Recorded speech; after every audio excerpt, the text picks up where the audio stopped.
গরুর বদলে বৃদ্ধ স্বামী স্ত্রী ঘোরাচ্ছেন ঘানি। এই ঘানিই তাদের সংসারের ঘানি। ঘানি না ঘুরলে বন্ধ হয়ে যাবে জীবন। নিয়তির নির্মম কষাঘাতে কলুর বলদ হয়ে বছরের পর বছর ধরে ঘানি টানছেন মোস্তাকিন দম্পতি। ব্যথায় পা টনটন করলেও তেলের গাঁত শক্ত হয়ে যাবার ভয়ে একটু দাঁড়িয়ে থাকারও ফুরসত নেই। তবু গরুর খাটনি খেটে প্রতিদিন মানুষের মতো বেঁচে থাকার এই করুণ প্রহসন।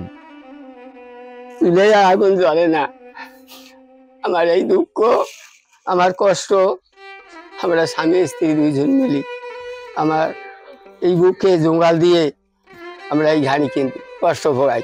ভোরের আলো ফোটার সাথে সাথেই মোস্তাকিন আলী ও সখিনা বেগমকে তাড়া করতে শুরু করে ৬ জন মানুষের ভাতের অভাব। তবুও সৃষ্টিকর্তার প্রতি কোনো আক্ষেপ নেই এই বৃদ্ধ দম্পতির। নিয়তিকে মেনে নিয়েই রোজ সকালে পেটে ক্ষুধা নিয়ে কাপা কাপা হাতে টানতে শুরু করেন ঘানির হাতল। গরুর মতো ঘুরে ঘুরেই সরিষা থেকে বের করেন তেল। আমার ভাঙ্গা কপাল, পোড়া কপাল, আমরা যে ডালে ধরি ওই ডালে আমার ভাঙ্গি যায়, কখনো আমার শান্তি দুনিয়া আল্লাহ দেয় না। ৭ সন্তানের জনক জননী মোস্তাকিন আলী ও সখিনা বেগম। 2 ছেলে প্রতিবন্ধী, 1 ছেলে অসুস্থ, যিনি তার ছেলে ও স্ত্রীকে নিয়ে আলাদা থাকেন। 2 মেয়ে থাকেন স্বামীর বাড়িতে, আর 2 মেয়েকে নিয়ে তাদের 6 জনের সংসার। অথচ রোজ দিন তেল বিক্রি করে সর্বোচ্চ 150 টাকা উপার্জন করা সম্ভব। যেদিন ঘানি বন্ধ থাকে সেদিন বন্ধ থাকে খাওয়া দাওয়াও।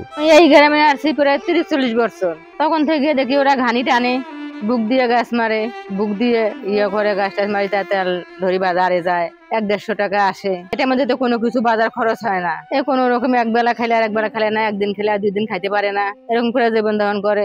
একটা 4-4টে মেয়ে, 3টে ছেলে, 2টা ছেলেই প্রতিবন্ধী। 2টা মেয়ে কোনো রকম স্বামীর বাড়িতে গেছে, শ্বশুর শাশুড়ি নানান অত্যাচার করে, যৌতুকের অভাবে। যৌতুকের আর 2টা মেয়ে এখনো ঘরেই আছে। এখন যৌতুকের অভাবে যদি কেউ বিয়ে দিতে না পারে, শ্বশুর শাশুড়ি ননদ দেব সবাই অত্যাচার করে, অন্যায় অত্যাচার করে, তাহলে কিভাবে টিকবে মেয়ে 2টে? বিয়ে দিতে পারতেছে না।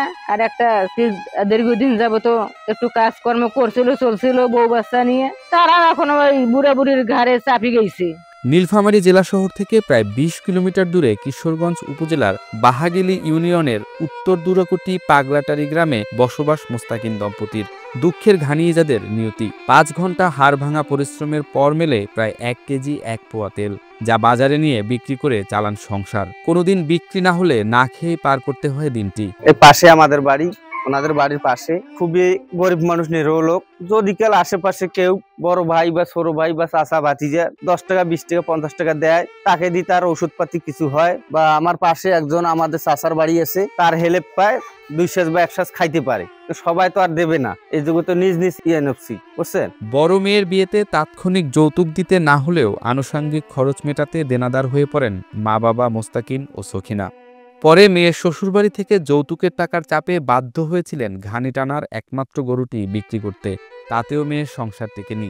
সেই থেকে শুরু হয় স্বামী স্ত্রীর এই অমানবিক ঘানি টানার জীবন। যৌতুকের কারণে আমার বোন বাড়িতে থাকে।